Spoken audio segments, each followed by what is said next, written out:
So, hello everybody. This is Robert at Prophecy Spotlight. We're at number 46, and the title is The Host of Heaven and the Stars of Heaven. This might sound a little bit complicated, but we'll try to get the right definitions, okay? So, let's go now. I'm gonna go with, there we go. So I have Old Testament scriptures and I also have New Testament scriptures. So we'll start with the Old Testament scriptures. Daniel 7, and he shall wear the saints, and he shall wear out the saints of the most high places, and think to change the seasons and the law. So here we have the expression saints of the most high places. We have another one in Daniel. And it became great even to the host of heaven, and cast down some of the host and of the stars to the ground, and trampled upon them. So here we have these expressions: the host of heaven and the stars are cast to the ground. What does that mean? Well, it simply speaks about the Jewish godly remnant. And I have a verse in Daniel 12 I'm going to read to you, which will make it quite plain. Daniel 12 verse 1, and at that time shall Michael stand up, the great prince, who standeth for the children of thy people. The expression is the children of thy people. This is the godly remnant. These are what we call the host of heaven, or the stars of heaven. Okay, so it's a relationship to the godly ones. Okay, Israel as a lump sum is corrupted, but amongst them will always be a godly remnant. We find that in the Gospels. You know, there was Mary, Joseph, Simeon, and all these people, and these was a type of the remnant. So they would be called the host of heaven because their relationship is with heaven. Okay? So these are the godly Jewish leaders having the mind of heaven that are cast down. When we get to the New Testament, in Revelation 12 verse 4, we get this: and his tail draws the third part of the stars of the heaven, and he cast them to the earth. Now, the stars of the heaven here is a little bit different from Daniel. We're in the New Testament, and there it speaks about the third part. We'll come back to what the third part means. It's very important to understand this expression, the third part of the stars of the heaven. I think this simply means the godly leaders who form the third part, and the third part stands for the Roman Empire. There will be some godly leader for a time, not for long, but the enemy will use his tail to cast them down. Now, I want to speak a little bit about the tail, the symbolism of Revelation. I'm reading Revelation 12 verse 4, and his tail draws the third part of the stars of the heaven, and he casts them to the earth. The tail, that is the tail of the dragon, is evil, teaching, and lies. This is what the tail stands for. It stands for evil teaching and lies, false doctrine, lies, evil teaching. That's the tail. And we get that from Isaiah 9 verse 15. And the prophet that teacheth lies, he is the tail. So when it says that his tail draws the third part, it is the false teaching that come about and bring the downfall. The third part. This expression, the third part, is often used in Revelation to describe the Roman world or the revived Roman Empire. Remember, the book of Revelation has a lot of pictures or symbolism, lots of symbols. And we got to get into the mind of God, So God is not saying, okay, the Roman world, this is what is going to happen to the revived Roman world. No, he doesn't speak like that. He calls the revived Roman world as the third part. That's the symbol. Every time you will read the third part, it will be a reference to the revived Roman world. That's what the symbol means.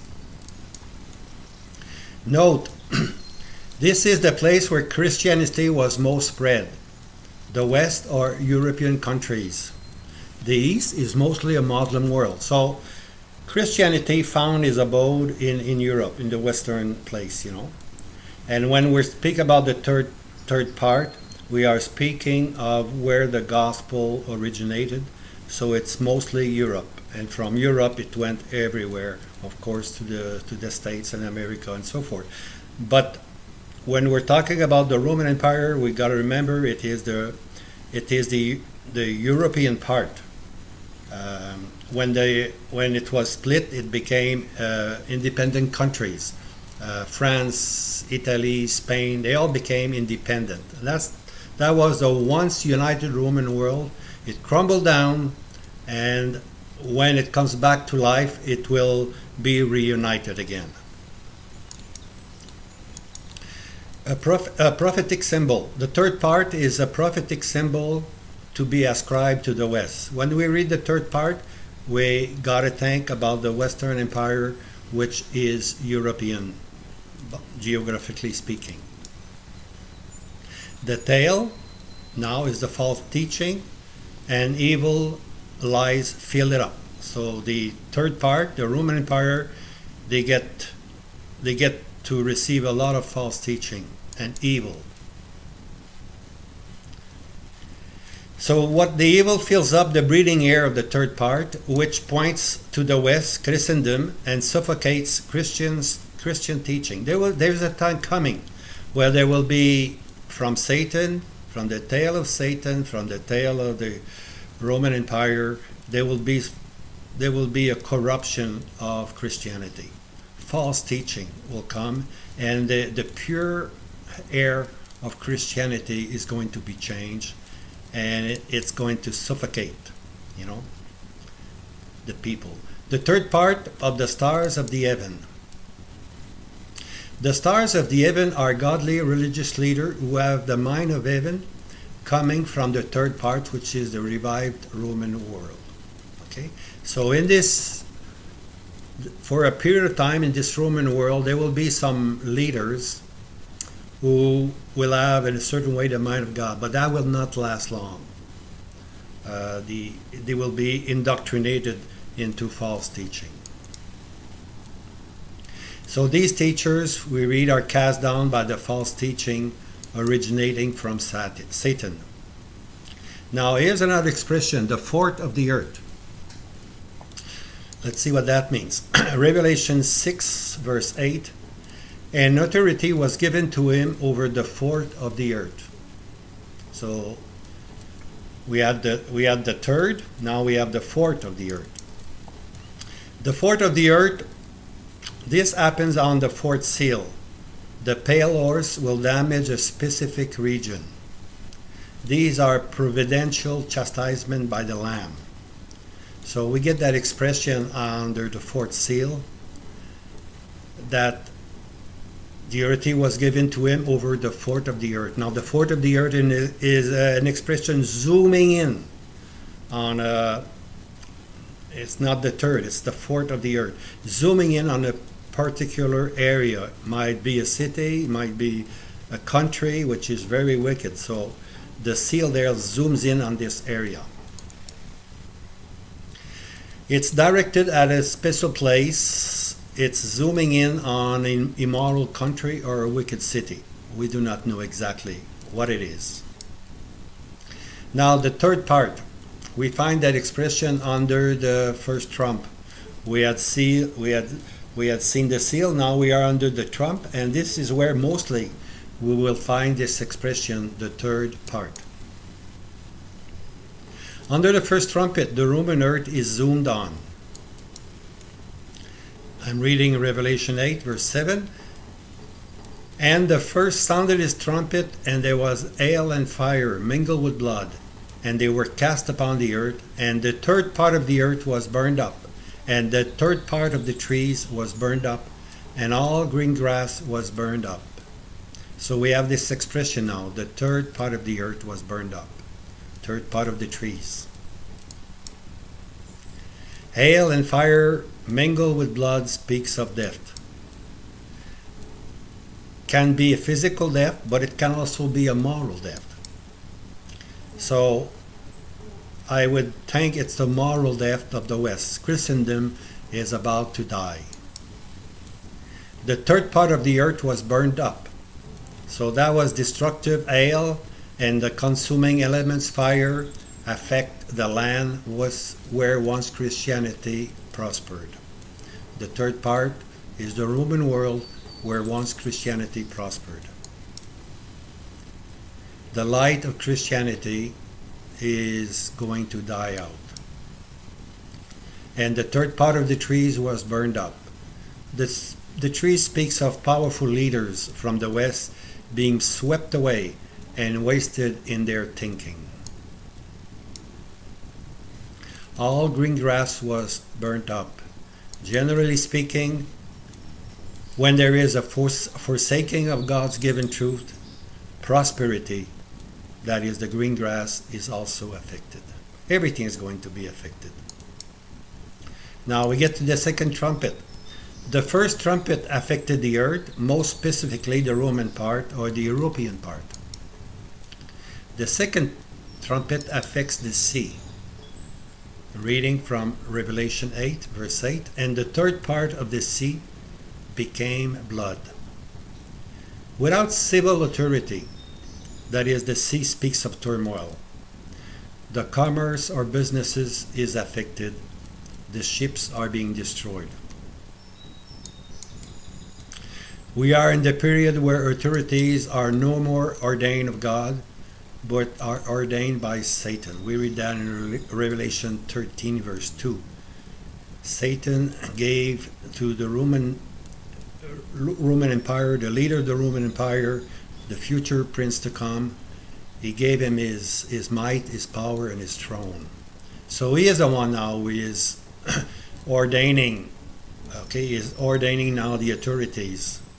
The time where God, it has always been God as ordained authorities, but there will come a time under the beast where God just walks away and the beast now takes over and ordains the authorities. Even those who might have business relation with the third part, the revised Roman Empire, have to take their loss, creatures of the sea. So everybody's affected. The third trumpet, Revelation 8, verse 10, and it fell upon the third part of the river and upon the fountains of the water. Revelation 8:10, the third part of the water now. From the moral heavens falls a great star. A great religious leader appears and undertakes to muddy the truth upheld by the West. So Christendom, I would say, will not be, might be surprised, but we're not as Christians surprised, because something is going to happen in Europe where Christianity will lose all its power, all its strength, all its testimony, because there will be a great star coming out, with a false doctrine. There will be a false doctrine introduced. And I think we can see that a little bit now happening in Europe. The source or fountain of truth, once so blessed, become bitter and suffocate the mind. The false teacher, a great star, appears and brings in moral death to many of the Roman world. Now we come to the fourth trumpet. Revelation 8, verse 12, and the fourth angel sounded his trumpet, and the third part of the sun was smitten, and the third part of the moon, and the third part of the star, so that the third part of them should be darkened, and that the day should not appear for the third part of it, the night, and the night the same. So we have this expression, the third part. The third part, like I explained, speaks about the future restoration of the Roman world. It is going to come under the chastisement of God. Yes, they have rejected Christ. They have rejected the Savior. It's the Roman world that did that. But the Roman world, although it disappeared, it crumbled, will come back again. It will have its leader, the future Roman prince to come, spoken in Daniel 9, verse 26. Now the Son speaks about the supreme authority. You know, this is all symbols. I mean, it's not the real sun. It's not the literal sun. It's not the literal moon. It's not the literal stars that fall. But it is, the sun speaks of the supreme authority. The moon speaks of derived authorities. The stars, subordinate authorities. The whole governing body of the Roman world is going to crumble down. It's going to fall. The whole social fabric of the third part, the Roman revived empire, collapses. The sun, the moon, and the stars, everything crumbles down. In this area, even the day or nights are dealt with. The fifth trumpet. The first woe deals with the apostate Jews, the men who have not the seal of God on their forehead. So this speaks about, you remember, in Daniel and Revelation 7, there's a sealing of the 12 tribes. Okay. The sealing of the 12 tribes are those that will be protected. You know, they are a seal of God. They belong to God. They're protected. But there are those who are not sealed. Okay, the men who have not the seal of God. So the fifth trumpet will affect the apostate Jews, the unbelievers among the Jewish people. These are also afflicted by the locusts. Now we come to the sixth trumpet. At this point, we are in the second woe.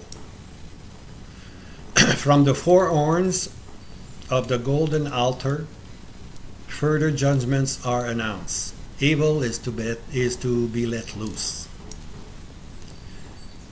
that they might slay the third part of man, and the third part of man killed. The third part, again, is a reference to the Roman revived land. So the sixth trumpet has to do again with the Roman world. The crossing of the Euphrates means that the east has access to the west and bring in a multitude of eastern teachings. And this brings the depth of Christianized world. So what's coming in from across the Euphrates is the eastern teachings coming into the west and affecting all that was used to be Christian land. Summary. The fourth of the earth, it is zooming in on a specific wicked country or city. The third part, it's a zooming in on the west, or the Western revised Roman Empire. So instead of using the Roman Empire, the Spirit of God uses that wonderful expression, the third part. Summary of hosts and the stars in heaven. In Daniel 7:25, and he, a little horn from chapter 7:8, shall speak words against the Most High, and he shall wear out the saints of the Most High places, and think to change the seasons and the law. So the saints of the Most High places are the Jewish remnant, those who look up to God. Like I read originally in Daniel 12, it is called the children of thy people. So this is the godly remnant, the saints of the Most High. So in Daniel, every time you read the expression, the saints of the Most High, remember, it is the godly remnant that will eventually receive Messiah. Old Testament, Daniel 8, verse 10, and it, the little horn from chapter 8-9, became great, even to the host of heaven, and it cast down some of the hosts of the stars to the ground and trampled upon them. So there's two little horns here. One is from the Roman world, Daniel 7. the future Roman prince to come. And in Daniel 8, it's the king of the north. The little horn there is the king of the north. And he will also attack the host of heaven. Okay? Both of them, the Roman prince to come and the Assyrian of old, which is the king of the north, both of them attack the Jewish remnant and want to destroy Jerusalem. In the New Testament, in Revelation 12, verse 4, and his tail, the dragons draw the third part of the stars in heaven. So it's the tail of the dragon, which is false teaching, which will bring down completely the Christian world. It's going to be over with the Christian world. So I trust this has been a bit difficult maybe, but at least it's a beginning, and later on I will take more time. Maybe I will take each trumpet one by one. I just gave you a summary. The purpose of this presentation was to explain that the host of heaven speaks mostly about the godly remnant people. And as Daniel would say, the great prince who standeth for the children of thy people. Daniel 12 verse 1. Okay? So the saints of the Most High, the stars of heaven, speaks of the children of thy people, the Jewish godly remnant. May the Lord bless you and may help you to understand prophecy, because by understanding prophecy, we get closer to our blessed Lord and we get to know His mind. Okay? And this is a privilege for Christians. Thank you very much. Have a good day. Maranatha.